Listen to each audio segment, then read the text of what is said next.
ഞാൻ ഒരു മുസ്ലിമാണ്. ഞാൻ ഒരു ഇന്ത്യക്കാരനാണ്. എൻ്റെ രാജ്യത്തിൻ്റെ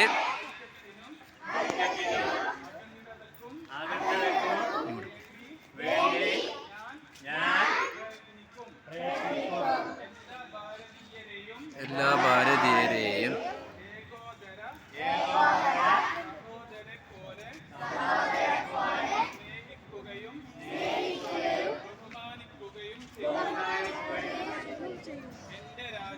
എന്റെ രാജ്യം പുരോഗതിയിലേക്ക് കുതിക്കുകയാണ്. തീർച്ചയായും ഞാൻ അതിൽ ഭാഗവത്താവും.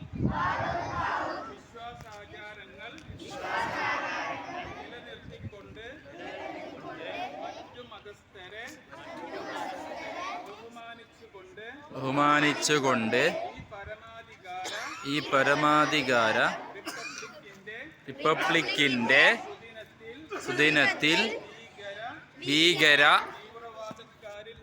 തീവ്രവാദക്കാരിൽ നിന്ന് എൻ്റെ രാജ്യത്തിൻ്റെ സുരക്ഷിതത്വത്തിന് വേണ്ടി ഞാൻ പ്രയത്നിക്കുമെന്ന് ഈ കരങ്ങളെ ഉയർത്തി ഞാൻ പ്രതിജ്ഞ ചെയ്യുന്നു. ജയ് ഹിന്ദ്.